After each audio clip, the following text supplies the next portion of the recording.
एक और एग्जाम्पल लेते हैं। फॉर एग्जाम्पल वृषभ लग्न आ गया। अब ये इंटरेस्टिंग है, इसको समझिएगा। वृषभ लग्न में क्या हुआ, एक तो पृथ्वी तत्व आ गई, स्थिर हो गया। दूसरा क्या है ये, अचर, इधर से भी स्थिरता आ गई, पृथ्वी आ गई तत्व। दूसरा इधर से भी अचर राशि आ गई। तीसरा क्या हुआ, इनको सिंबलाइज कौन करता है, वृषभ मतलब बैल हो गया। तो बैल भी भारी। तो ये वो व्यक्ति होते हैं जो एक ही काम में पूरा जीवन, जिसको बोलते हैं, बिताने की क्षमता और मद्दा रखने वाले होते हैं, लेकिन हाई एम्बिशियस वाले होंगे, निरंतर ये भी आगे बढ़ते रहेंगे। यहीं पर एक दूसरा एग्जाम्पल अगर हम आपको दें, फॉर एग्जाम्पल अगर ये आ गई कन्या लग्न को हम ले लेते हैं। तो कन्या लग्न में भी देखिए पृथ्वी तत्व आ गया, लेकिन ये क्या हो गया, मरकरी इसको रूल कर रहे हैं। वो और इसमें राशि स्वभाव जो क्या आ गई, द्विशव राशि स्वभाव आ गई।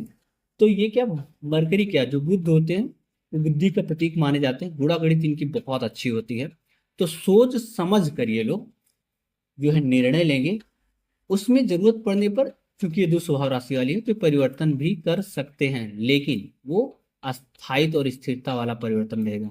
लगातार परिवर्तन नहीं कर रहेगा। इसमें जो प्रभावी पक्ष रहेगा वो स्थिरता तत्व, जो पृथ्वी तत्व है वो रहेगा। एक और एग्जाम्पल ले लेते हैं इसी में। अब यहीं पर जैसे क्या हुआ, मान लेते हैं मिथुन लग्न आ गया। अब ये इसको भी मरकरी ही रूल कर रहे हैं। यहाँ भी द्वि स्वभाव राशि ही है, लेकिन यहाँ पर क्या आ गई, पृथ्वी की जगह पर यहाँ पर वायु तत्व आ गई। वायु तत्व तो ये वही लोग हैं, क्षणम रिष्ठा क्षणम तुष्टा।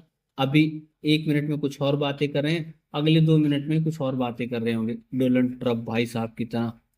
सुबह उठ के बोलेंगे 25%, दूसरे दिन बोलेंगे 50%, शाम को बोलेंगे अरे मोदी तो मेरा यार है। मतलब 1 मिनट में बदल जाएंगे, इनको संकोच नहीं आएगी, वायु की तरह है, अपने आप को बदलेंगे। तो ये होता है जो राशि के मेन जो धर्म है, इनके जो तत्व हैं, इसका प्रभाव, इसका अंश होता है। वो जो आउटर वर्ल्ड होता है, ग्रह हैं, तो मंगल बैठ गए या बुध बैठ गए तो वो आपको अपने गुण धर्म तो देंगे ही देंगे, लेकिन जो इंसान होता है ना, अंदर से जो उसका जो मूल तत्व होता है, वो यहाँ से पता चलता है, राशियों के गुण धर्म से। इसलिए जब भी ज्योतिष की गणनाएं करें, बात करें, तो इसको जानना, अच्छे से जानना, सिर्फ जानना नहीं, अच्छे से जानना और समझना जरूरी हो जाता है।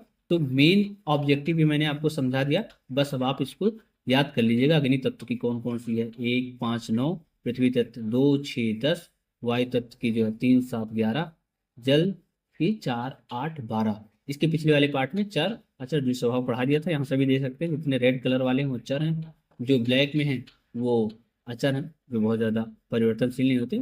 और जो द्विस्वभाव वाले जरूरत पड़ने पर ये बदल भी जाएंगे अपने आप को, और जरूरत पड़ने पर अपनी बात पर ही टिके रहेंगे।